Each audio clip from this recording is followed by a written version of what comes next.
Bella a tutti raga, qui è Miro ed eccoci qua nel video post partita di Milan-Cagliari finita con il risultato di 3-0, partita tra l'altro finita adesso. Milan che vince meritatamente, non gli si può dire niente nonostante la prestazione non sia stata nulla di eccezionale, solita merda del Cagliari, non c'è nient'altro da dire sulla prestazione del Cagliari. E non sono nemmeno incazzato perché già immaginavo che la partita sarebbe andata a finire così, però ripeto, sono più che altro triste e io la chiamo amara consapevolezza, il fatto di sapere già come vadano a finire le partite e soprattutto essere consci del fatto che questa merda non cambierà mai. A prescindere dal fatto che Maran venga o meno esonerato dopo questa partita, e secondo me accadrà, perché penso che comunque la società voglia dare un segnale di svegliata generale con l'esonero di Maran, perché tanto funziona così: per dare uno scossone generale la società tende a licenziare qualcuno, e in questo caso secondo me sarà Maran. Poi capirai, abbiamo perso 3-0 contro la squadra più odiata da Giulini, voi che non viene esonerato Maran. Nel caso comunque venisse confermato, partita prossima contro il Parma persa in partenza,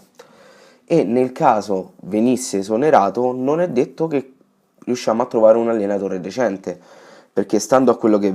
è stato scritto durante la live, a quanto pare se un allenatore ha già allenato in Serie A nell'ultimo anno non può essere chiamato, quindi bella merda, bella regola del cazzo. Comunque non potremmo chiamare nessuno di decente, quindi stiamo nella merda perché non mi ricordo chi l'ha detto, però qualcuno ha nominato il nome di Stramaccioni il Cagliari, qualora Giolini cacciasse, scusate, Maran, e secondo me non sarebbe nemmeno male come nome, ma nel senso che è il nome più logico che ti viene in mente, essendo un ex Inter, essendoci pochi allenatori per adesso sulla piazza.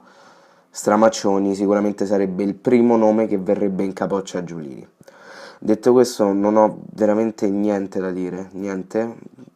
Se volete sapere la mia opinione su Maran, secondo me va esonerato dopo una partita del genere, perché dimostri proprio a tutti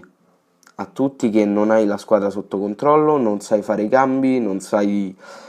disporre bene una squadra, non sai fare un cazzo, e quindi è giusto l'esonero. Detto questo, fatemi sapere voi qua sotto nei commenti cosa ne pensate, e detto questo noi ci becchiamo in un prossimo video, anzi ci becchiamo domani con la terza puntata di Way. Bella.